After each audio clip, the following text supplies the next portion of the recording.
Greg Briggs a 37 ans. Il vit dans un foyer pour sans-abri à Fort Worth, au Texas. Autrefois, il était maçon. C'était un bon maçon. Il était travailleur, indépendant. Il gagnait correctement sa vie. Mais la vie de Greg a basculé 2 ans auparavant. Greg a un fils, Brandon. Le garçon vit avec son ex-femme. Malgré la séparation, malgré l'éloignement, Greg a toujours tenu à voir Brandon régulièrement et souvent. Les deux hommes sont très très proches et Brandon est la fierté de son père. Mais pour ce qui est du reste de sa vie, Greg accumule les échecs. Les rencontres ne durent jamais, les amitiés s'étiolent, les relations s'effondrent. Alors pourtant, il est extraverti, il est chaleureux, il est généreux et peut-être même trop généreux. À chaque nouvelle rencontre, il se donne à fond, il veut plaire, il veut qu'on l'aime et cette soif d'affection le rend vulnérable. Il y a 2 ans, Greg rencontre une femme, il tombe amoureux, follement amoureux. La femme lui parle de ses difficultés financières et Greg n'hésite pas une seconde, il lui donne tout, son argent, ses économies, tout ce qu'il possède et en quelques semaines, il ne peut plus payer son camion, il ne peut plus payer sa maison, la banque reprend tout et Greg se retrouve à la rue. Et la femme, bien entendu, disparaît. Mais Greg ne s'apitoie pas sur son sort, il reste positif et optimiste. Quand il ne travaille pas sur les chantiers, il retrouve Brandon. Ils vont ensemble au centre commercial, au cinéma, l'après-midi quand les places sont moins chères, bien entendu. Greg rêve de jours meilleurs, quelques contrats bien payés, se dit-il, et il pourra racheter une maison, racheter un camion et reconstruire sa vie. Bien entendu, ce n'est pas exactement ça qui va se produire et c'est ce dont je vais vous parler dans ce récit de l'ombre.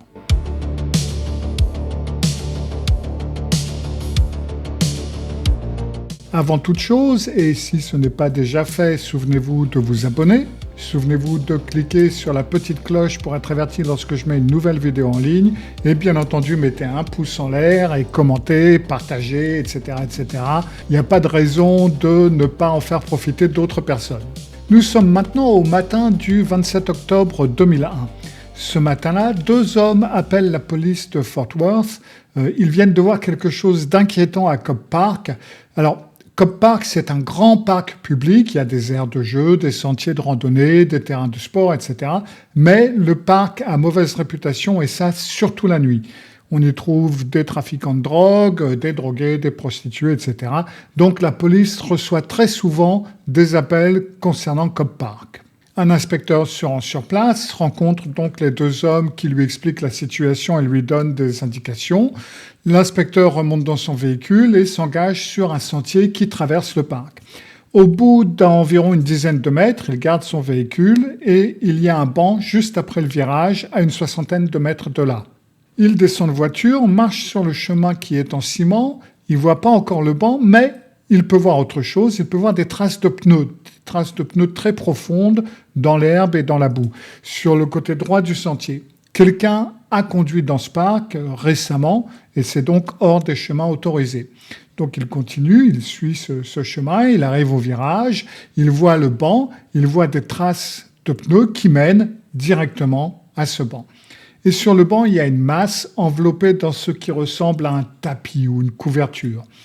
Il s'approche, 3 mètres, 2 mètres, 1 mètre, et maintenant il voit clairement, c'est un homme, l'homme est allongé sur le banc et il est mort. Il s'arrête à quelques pas du banc, examine le corps, le bras droit de l'homme est gravement fracturé, la jambe droite également, et la jambe gauche, elle est presque plus attachée au corps, elle pend, elle tient à peine. L'inspecteur réfléchit. Première hypothèse, l'homme a été battu à mort. Cobb Park est connu pour ses règlements de compte brutaux. Mais les ecchymoses sur le corps ne correspondent pas à une bastonnade. Deuxième hypothèse, l'homme a été abattu, mais il ne voit aucun impact de balle, ni entrée ni sortie. Et puis, il y a ce détail troublant. Il n'y a presque pas de sang, ni sur le banc, ni autour du banc, ni sur le corps. Or, avec une jambe presque sectionnée, il devrait y avoir du sang partout. Donc la conclusion s'impose d'elle-même, l'homme n'est pas mort ici, il a été tué ailleurs, puis il a été transporté ici et abandonné sur ce banc. L'inspecteur appelle des renforts, d'autres enquêteurs arrivent et tous parviennent à la même conclusion, l'homme a été tué à l'extérieur du parc, probablement renversé par un véhicule, puis ses assassins l'ont conduit jusqu'ici, les traces de pneus le prouvent d'ailleurs, et ils l'ont déposé sur ce banc. Le médecin légiste arrive dans l'après-midi et il identifie le corps. Il s'agit de Greg Glenn Biggs, 37 ans, sans domicile fixe.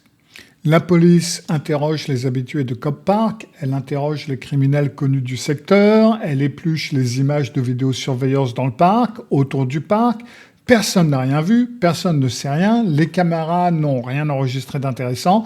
Bref, l'enquête s'enlise. Les jours deviennent des semaines passent et deviennent des mois. Elle devient une affaire non résolue jusqu'au 25 février 2002. Ce jour-là, donc 4 mois après la découverte du corps, une jeune femme appelle la police, elle s'appelle Miranda Daniels. « Écoutez, dit-elle, je sais ce qui est arrivé à l'homme de Cobb Park. L'histoire qu'elle raconte paraît si invraisemblable que les policiers croient d'abord à une très mauvaise blague, à une très mauvaise plaisanterie. Mais Miranda donne une adresse très précise et la police se rend à cette adresse et découvre que Miranda a bel et bien dit la vérité. Alors voilà exactement ce qui s'est passé. Pour commencer, on va parler de Chante Jawan Mallard. Elle a 25 ans, en octobre 2001, elle est aide-soignante. Elle vient d'un foyer très stable et aimant à Fort Worth. Ses parents l'ont élevée dans les valeurs du travail et du respect. En apparence, c'est une jeune femme modèle, sérieuse, responsable, obéissante, mais Chante a une double vie. Quand elle n'est pas avec sa famille, elle a un tout autre visage, un visage que ses parents ne lui connaissent pas du tout. Avec ses amis, elle boit, elle se drogue et elle sort toute la nuit. Cette double vie a commencé en 1999 parce que cette année-là, elle a rencontré Titi Litsi Fry dans une maison de retraite où elles travaillent toutes les deux comme aides-soignantes. Titi Litsi se fait appeler T ou alors T Fry. Elle vient de divorcer, un divorce difficile, mariage toxique, et elle veut oublier tout ça, elle veut sortir, elle veut faire la fête et elle veut rencontrer du monde. Quand T. Fry rencontre Chante, elle trouve l'amie idéale. Chante découvre à son tour un monde nouveau, un monde de liberté, un monde d'excès, et les deux femmes deviennent inséparables. Elles boivent ensemble, elles se droguent ensemble, d'abord le week-end, puis de plus en plus souvent. Bientôt, elles arrivent au travail sous l'emprise de l'alcool ou de la drogue. Elles s'occupent des patients dans cet état. Ni l'une ni l'autre ne voit le danger, ni l'une ni l'autre ne mesure les risques. Le soir du 25 octobre 2001, Chante arrive chez T. Fry vers 20h. Les deux amis ont prévu de sortir. Direction le Joe's Big Bamboo Club, une boîte de nuit d'Arlington, à une vingtaine de kilomètres à l'est de Fort Worth. Mais avant de partir, les deux femmes commencent la fête chez T. Fry. Elles boivent de l'alcool, elles fument de la marijuana, elles partagent un cachet d'ecstasy. Bref, elles sont remontées à bloc quand elles doivent partir. Car l'ecstasy est une drogue de synthèse, c'est un mélange de stimulants et d'hallucinogènes. L'ecstasy donne de l'énergie, elle altère également les perceptions et, entre autres, elle fait perdre le sens du danger. Vers 21h, les femmes sont donc fin prêtes, elles descendent, montent dans la Chevrolet Cavalier 1997 de Chante et elles roulent vers la boîte. Le programme de la soirée est simple, retrouver Cleet Jackson, le petit ami intermittent de Chante, faire la fête avec lui, danser, boire, puis finir la nuit ensemble. Elles arrivent au Joe's Big Bamboo Club, garent leur voiture, Cleet les attend dehors, le trio s'éloigne un petit peu de la foule qui fait la queue à l'entrée, là ils fument encore de la marijuana, puis ils entrent dans la boîte. À l'intérieur, l'ambiance est électrique, la musique résonne, les lumières clignotent, Chante, T. Fry et Cleet prennent des verres et des verres, ils dansent, ils rient et tout le monde est heureux. Vers minuit, Cleet disparaît. Il a rencontré une autre femme, il part avec elle, il quitte la boîte et il abandonne Chante. À 2h du matin, la boîte ferme. Chante cherche Cleet, il n'est plus là, elle est frustrée, elle est déçue, elle est en colère, mais elle n'a pas trop le choix, donc elle rejoint T. Fry. Bon, allez, on y va. Les deux femmes sortent de la boîte et T-Fry observe un petit peu son amie qui titube légèrement, elle a les yeux rouges, elle est manifestement sous l'emprise de l'alcool et de la drogue. T-Fry lui dit « Attends, Chante, c'est moi qui vais conduire ». Chante ne proteste pas et donc monte sur le côté passager. T-Fry, une fois arrivé devant chez elle, se gare, descend, fait le tour de la voiture et dit à Chante « Si tu veux, je peux te suivre jusqu'à chez toi dans ma voiture pour être sûr que tu rentres bien. » Chante sort du côté passager et va vers le côté conducteur de sa voiture, s'assoit, regarde T-Fry avec assurance et lui dit « Non, non, ça va, c'est bon, je peux conduire, on se verra plus tard. » Elle démarre et elle part. T-Fry regarde la voiture s'éloigner, monte chez elle, se couche. Il est environ 2h30 du matin. Chante roule sur la Freeway 287, donc qui l'amène chez elle. Elle habite à moins de 2 km de chez T-Fry. C'est quelques minutes de trajet. Elle approche de la jonction avec Loop 820, juste avant le secteur de Village Creek. La route fait un virage. Elle négocie le virage et soudain, bam! Un choc violent. Le pare-brise explose. Des morceaux de verre volent partout dans l'habitacle. Elle sursaute et elle freine brutalement. Elle regarde devant elle. Le pare-brise est totalement détruit. Il y a quelque chose qui dépasse du trou béant. Quelque chose de gros, de lourd. C'est pas quelque chose, c'est quelqu'un. C'est un homme. L'homme est à moitié coincé dans le pare-brise, sa tête et ses épaules sont à l'intérieur de la voiture, son torse est enfoncé sur le plancher côté passager, ses jambes sont pliées sur le capot, son dos est tourné vers elle, elle ne voit pas son visage. L'homme s'appelait donc Gregory Glenn Biggs, il marchait le long de la Freeway 287, peut-être cherchait-il un endroit où dormir, peut-être rentrait-il au foyer. On ne le saura jamais. Ce qu'on sait, c'est que la Chevrolet Cavalier l'a percuté à pleine vitesse. L'impact a été d'une violence inouïe. Greg a volé dans les airs, a traversé le pare-brise et s'est encastré dans la voiture. Et, détail important, Greg est vivant. Chante entend des gémissements, des râles. L'homme est conscient, l'homme est en vie et il souffre terriblement. Elle descend de voiture, elle fait le tour, elle voit l'homme plus clairement, elle voit le sang, beaucoup de sang. Elle voit la jambe gauche de l'homme, la jambe gauche qui est en train de pendre, qui est presque sectionnée. Elle tient à peine. Elle tente d'arracher ce qui reste du pare-brise. Elle essaye de tirer l'homme hors de la voiture, mais il est trop lourd et il est coincé, donc elle n'y arrive pas. Alors elle prend une décision. Elle remonte dans la voiture, elle redémarre, elle roule, avec l'homme coincé dans son pare-brise, avec l'homme qui saigne et qui gémit et qui la supplie de l'aider. Elle roule vers chez elle et ne veut absolument pas se faire arrêter. Elle ne veut pas aller en prison, elle ne veut pas décevoir ses parents. Mais il y a une chose importante à comprendre, c'est que sur le trajet entre le lieu de l'accident et chez elle, elle passe devant 9 cabines téléphoniques. Les cabines téléphoniques permettent d'appeler gratuitement le 911, qui sont les urgences aux États-Unis. Elle aurait pu s'arrêter, elle aurait pu appeler. Elle passe aussi à moins d'1 kilomètre de la caserne de pompiers où travaille son frère aîné. Il est de service cette nuit-là. Lui et ses collègues sont formés aux gestes des premiers secours. Ils auraient pu sauver Greg. Elle passe aussi à moins de 10 kilomètres de l'hôpital le plus proche.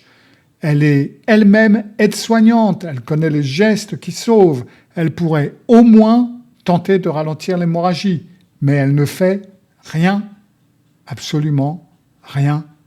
Elle roule. Elle arrive chez elle, s'engage dans son allée, ouvre la porte de son garage avec la télécommande, entre dans le garage, gare la voiture, coupe le moteur et descend. Dans le garage, Greg est toujours en vie et il gémit. Il saigne abondamment. Il est en état de choc et il souffre. Chante regarde Greg et lui dit « Je suis désolé ». Puis, elle marche vers la porte qui mène à la cuisine, elle éteint la lumière du garage, elle entre dans la maison, elle referme la porte derrière elle et Greg reste seul dans le noir, dans la douleur et dans la terreur. Il est environ 3h du matin. À 3h30, le téléphone de T-Fry sonne. Elle dort, elle se réveille, elle décroche, elle entend la voix de Chante qui est hystérique, qui pleure, qui crie et qui ne fait absolument aucune phrase cohérente. T-Fry ne comprend absolument rien. « Viens, viens !» répète Chante. « Viens tout de suite, viens chez moi s'il te plaît. »« Mais qu'est-ce qui se passe ? Viens, viens, viens, viens !» T-Fry essaye de comprendre, mais l'hystérie à l'autre bout du fil rend toute conversation totalement impossible. « Ok, bon, calme-toi, j'arrive. » Elle se lève et elle roule donc jusqu'à la maison de Chante.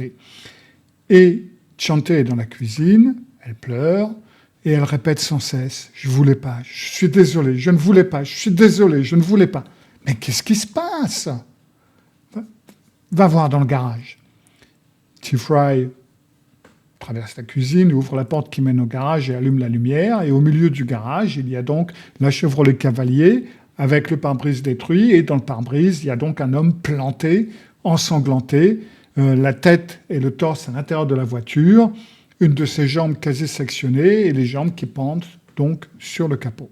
T-Fry hurle, recule, retourne dans la cuisine et lui dit « Mais appelle le 911, appelle les urgences, appelle la police !» Mais Chante refuse. « Je peux pas. Oui, mais attends, il faut l'appeler, il faut l'aider, tu peux pas le laisser comme ça. Je ne peux pas. »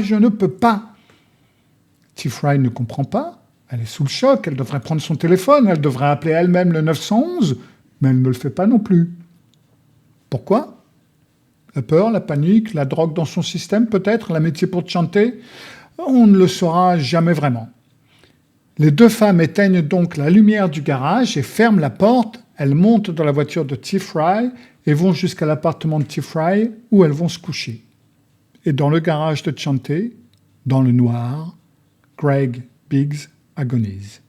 T-Fry et Chante se réveillent quelques heures plus tard. Il fait maintenant jour et elles retournent toutes les deux chez Chante. Ils vont dans le garage. Greg ne bouge plus. Il est mort. Chante prend son téléphone et appelle... Non, elle appelle Clyde Jackson. Oui, le même Clyde Jackson qui l'a abandonné à la boîte pour partir avec une autre femme. Clyde, c'est Chante. Écoute, j'ai un énorme problème et j'ai besoin d'aide. Clyde ne sait pas encore dans quoi il va s'embarquer, mais il accepte de venir et il arrive chez elle, traverse la cuisine, ouvre la porte du garage et il voit donc l'homme dans le pare-brise. « Putain, Chante, pourquoi tu m'as appelé? Maintenant je suis impliqué. Non mais tu comprends ça? Tu réalises ce que t'as fait? Écoute, je suis désolé, je ne savais vraiment pas quoi faire. Et merde.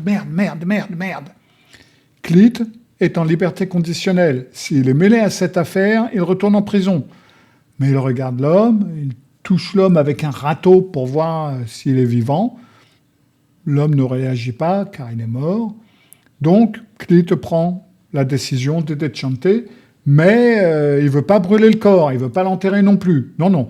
Il va déposer le corps quelque part où on pourra le retrouver, quelque part où on pourra l'enterrer dignement après.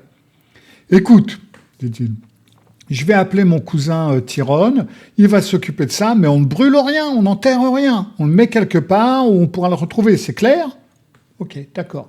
Parce que c'était un accident, pas vrai? Oui, c'était un accident. Cette nuit-là, Clyde et Tyrone reviennent chez Chante. Ils entrent dans le garage, déposent un tapis à côté de la voiture, s'excusent auprès de Greg, puis ils le tirent hors du pare-brise, le posent sur le tapis, l'enroulent dans le tapis, le mettent à l'arrière de la voiture, roulent donc jusqu'à Cobb Park, entrent dans le parc, suivent les sentiers, arrivent près du banc et déposent le corps sur le banc. Au moins, sa famille pourra le retrouver, dit Clyde. Clyde, Tyrone et Chante vont ensuite dans une station de lavage, jettent le tapis et puis ils rentrent chez eux et c'est fini. Chante fait promettre le silence à Clyde, Tyrone et T-Fry. Tous jurent de ne rien dire, absolument rien, jamais. Une semaine passe, 2 semaines passent, 1 mois, 2 mois. Chante retourne au Joe's Big Bamboo Club. Elle fait la fête, elle danse et boit comme si rien ne s'était passé. Mais T-Fry ne peut pas garder le secret. Elle en parle à quelques amis. Le secret se répand de bouche à oreille dans le réseau d'amis et de là dans le réseau de connaissances. Et le secret arrive aux oreilles de Miranda Daniels. Miranda Daniels n'aime pas du tout Chante. Miranda et Chante ont des différends. Et quand Miranda apprend ce que Chante a fait, elle prend son téléphone et appelle donc la police. Et c'est ainsi que 4 mois après la mort de Greg, la police de Fort Worth reçoit l'appel de Miranda. Lorsque les policiers se rendent à l'adresse donnée par Miranda, c'est donc l'adresse de la maison de Chante, ils entrent dans le garage et la Chevrolet Cavalier est toujours là. Le pare-brise est toujours totalement détruit, il y a du sang partout dans l'habitacle, sur les sièges, le tableau de bord, la portière côté passager, il y a des traces de doigts ensanglantés, il y a des traces de lutte. Elle a essayé de détruire les preuves, elle a retiré les sièges, elle a brûlé certains éléments, mais elle n'a pas réussi à tout effacer.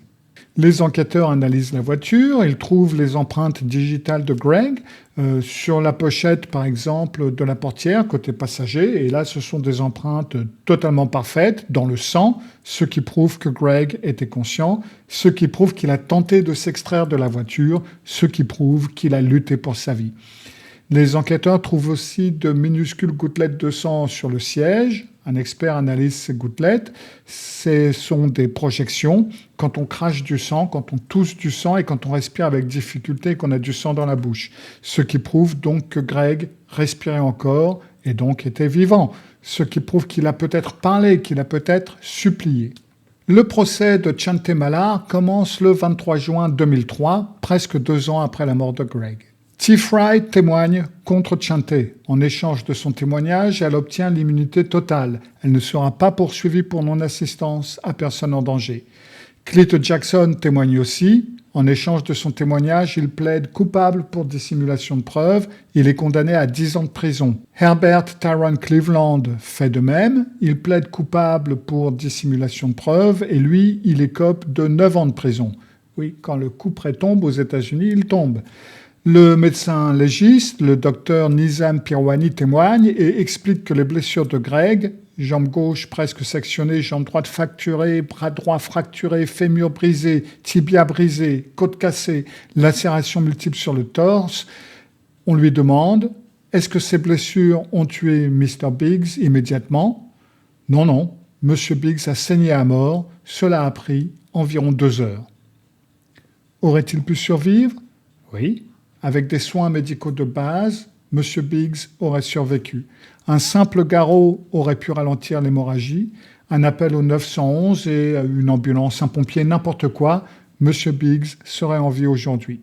Ceci est confirmé par le capitaine des pompiers de Fort Worth et par un médecin urgentiste qui dit que les blessures étaient graves mais pas fatales. Si M. Biggs avait reçu une assistance médicale rapidement, il s'en serait sorti. Chante témoigne à son propre procès, elle pleure, elle dit qu'elle était terrifiée et qu'elle ne savait pas quoi faire. Mais, mademoiselle Mallard, qu'avez-vous fait après avoir heurté M. Biggs? Je suis monté de la voiture et j'ai pleuré. J'ai répété encore et encore « Je suis désolé, pardon, pardon, je suis désolé ». Est-ce que vous avez entendu M. Biggs parler? Il gémissait. La première fois que je l'ai entendu, il a gémi. Et vous ne l'avez pas aidé? J'avais peur. Mais peur de quoi, mademoiselle Mallard? J'avais peur que mes parents l'apprennent. J'avais peur d'aller en prison. Mais vous êtes aide-soignante, n'est-ce pas? Oui. Vous connaissez les gestes de premier secours? Oui. Vous saviez que M. Biggs saignait abondamment? Oui. Vous saviez qu'il avait besoin d'aide? Oui. Mais vous ne l'avez pas aidé? Non. La défense plaide l'accident. Son avocat dit que Chante était droguée, qu'elle paniquait, qu'elle n'était pas dans son état normal. Son esprit était altéré par l'alcool, la marijuana et l'ecstasy. Mais le procureur Christy Jack est implacable. Mesdames et messieurs les jurés, écoutez-moi bien. Chante Mallard a conduit Mr. Biggs chez elle alors qu'il était gravement blessé et qu'il saignait abondamment. Elle l'a enfermé dans son garage, elle a fermé la porte et par cet acte, elle a garanti sa mort. Le jury délibère moins d'1 heure, 50 minutes exactement, et le verdict, coupable, coupable de meurtre. Elle baisse la tête et pleure en silence. Lors de l'audience de détermination de la peine, Brandon Biggs, le fils de Greg, prend la parole. Brandon a 20 ans, c'est lui qui a dû organiser les funérailles de son père, c'est lui qui a reçu l'appel de la police un dimanche matin. Il regarde Chante et parle d'une voix calme, d'une voix posée. Les 15 derniers mois ont été remplis de tristesse, d'anxiété et de chagrin, mais aujourd'hui, le processus de guérison commence. Il marque une pause. Je veux vous offrir mon pardon, Chante Mallard. Je veux que votre famille sache qu'elle est dans mes prières. Il n'y a pas de gagnant dans cette affaire, nous avons tous perdu mon père et vous allez perdre votre fille. » Dans la salle, des gens pleurent, Chante pleure, la famille de Chante pleure. Si l'amour fait tourner le monde, la compassion le rend sincère. Le jury délibère sur la peine et le verdict tombe, 50 ans de prison pour meurtre, 10 ans supplémentaires pour dissimulation de preuves. Chante Malard sera éligible à la libération conditionnelle l'année prochaine, en 2027. Le cas de Chante Malard soulève une question essentielle. Comment est-ce qu'une aide-soignante, formée au geste qui sauve, peut-elle laisser un homme agoniser comme ça sans intervenir ? Alors des études en psychologie cognitive et comportementale éclairent ce phénomène parfaitement. Le docteur Stanley Milgram, dans ses travaux sur l'obéissance à l'autorité, a démontré que les humains sont capables d'actes déshumanisants lorsqu'ils se trouvent dans des situations de pression psychologique intense. Mais le cas de Malard va plus loin quand même. La recherche sur la diffusion de responsabilité montre que la présence d'autres personnes réduit la probabilité d'intervention individuelle lors d'une situation d'urgence. T. Fry a vu Greg, elle a dit à Chante d'appeler les secours, mais elle ne l'a pas appelé, elle ne les a pas appelés elle-même. Pourquoi ? Parce qu'elle attendait que Chante agisse, parce qu'elle se disait que ce n'était pas à elle d'intervenir. Mais Chante présente un profil plus complexe. Sa décision de ne pas appeler les secours relève de ce que, en psychologie, on appelle l'évitement de la dissonance cognitive. Chante savait qu'elle devait aider Greg, mais elle savait aussi qu'appeler les secours signifiait avouer qu'elle conduisait sous l'emprise de la drogue, et donc aller en prison, et donc décevoir sa famille. Pour résoudre cette dissonance insupportable, Chante a fait le choix le plus égoïste. Elle a minimisé la gravité de la situation. Elle s'est convaincue que Greg allait peut-être mourir de toute façon, et elle s'est dit qu'il était trop tard, et elle a refusé de faire face à la réalité. Cette forme de rationalisation est caractéristique des personnalités narcissiques. Selon les travaux du docteur Aaron Beck sur les distorsions cognitives, c'est tout simplement l'individu qui ne peut pas accepter la responsabilité de ses actes parce que cela menacerait son image de soi, donc elle va minimiser, justifier et éviter. De plus, des études sur la consommation d'ecstasy montrent que cette drogue altère profondément le jugement moral et l'empathie à court terme. Ça peut provoquer un détachement émotionnel qui rend l'individu totalement incapable de ressentir la souffrance d'autrui. Alors, cela n'excuse en rien le comportement de Chante, parce que, mais ça l'explique partiellement. Enfin, le comportement de Chante après les fêtes, qui est donc de retourner faire la fête à la même boîte, se vanter auprès des amis, etc., ça révèle un trait caractéristique de certains sociopathes, c'est l'absence de culpabilité authentique. Les larmes qu'elle a versées au procès, une performance, un moyen d'obtenir la clémence du jury, mais probablement pas un regret sincère. D'après la recherche sur la psychopathie, on distingue deux types de psychopathes, les psychopathes primaires, absence totale d'empathie, et les psychopathes secondaires qui ont impulsivité et recherche de sensations fortes. Chante Malard appartient le plus probablement à la seconde catégorie. Elle n'a donc pas tué Greg intentionnellement, mais elle l'a laissé mourir par pur égoïsme, et cela suffit à la définir comme meurtrière.